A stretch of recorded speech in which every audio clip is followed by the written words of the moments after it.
ಆಳಂದ ತಾಲೂಕಿನ ವಿರಳಿ ಶಕಾಪುರ ಮಧ್ಯದಲ್ಲಿರ್ತಕ್ಕಂಥ ಒಂದು bridge barrage ಈ ರಸ್ತೆ ಇದೆ. ಶಕಾಪುರ ಜಿರೋಳಿ ಬರಬೇಕಾದ್ರೆ ಈ ರಸ್ತೆಯಲ್ಲಿ ಇರುವಂಥ ನೀರು ಮೇಲೆ ಮಹಾರಾಷ್ಟ್ರದ ವಾಘ ಎನ್ನುವಂಥ ಊರಲ್ಲಿ ಒಂದು ಕೆರೆ ಒಡೆದಿರೋ ಕಾರಣದಿಂದ ಸುಮಾರು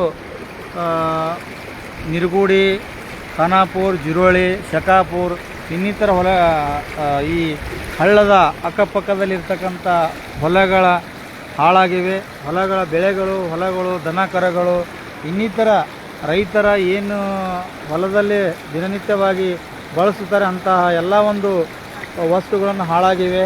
ತಕ್ಷಣವೇ ಇದಕ್ಕೆ ಸಂಬಂಧಪಟ್ಟ ಅಧಿಕಾರಿಗಳು ಮತ್ತು ಈ ಒಂದು ವಿಕೋಪಕ್ಕೆ ತುತ್ತಾಗಿರ್ತಕ್ಕಂಥ ರೈತರಿಗೆ ಸಾಂತ್ವನ ಹೇಳಬೇಕಾಗಿ ನಾನು ಜಿರಳಿ ಗ್ರಾಮದ ವತಿಯಿಂದ ತಮ್ಮಲ್ಲಿ ಕೇಳಿಕೊಳ್ಳುತ್ತೇನೆ. ಯಾಕಂದರೆ ಇವತ್ತಿನ ಈ ಒಂದು ಹಳ್ಳ ಬರೋದು ನೋಡಿದ್ರೆ ನಮ್ಮ ಜೀವಮಾನದಲ್ಲಿ ಇಂತಹ ಒಂದು ನೀರು ಯಾವತ್ತೂ ಬಂದಿರಲಿಲ್ಲ. ಇವತ್ತು ನೋಡಬೇಕಾದ್ರೆ ನಮ್ಮ ಹಿರಿಯರು ಕೂಡ ಇಂಥ ಹಳ್ಳವನ್ನು ನೋಡಿಲ್ಲ ಅಂತ ಹೇಳ್ತಾರೆ. ಬಟ್ ಭಾಳಷ್ಟು ಹಾನಿಯಾಗಿದೆ ರೈತರಿಗೆ. ಈ ಒಂದು ಹಾನಿಯಾಗಿರ್ತಕ್ಕಂಥದ್ದು ತಾವೆಲ್ಲರೂ ಸಮೀಕ್ಷೆ ಮಾಡಿ ರೈತರಿಗೆ ಅನುಕೂಲ ಮಾಡಿಕೊಡಬೇಕಾಗಿ ನಾನು ಜಿಲ್ಲಾಡಳಿತಕ್ಕೆ ಮನವಿ ಮಾಡುತ್ತೇನೆ. ಇದಕ್ಕೆ ಜಿಲ್ಲಾಧಿಕಾರಿಗಳು ಕೂಡ ಈ ಒಂದು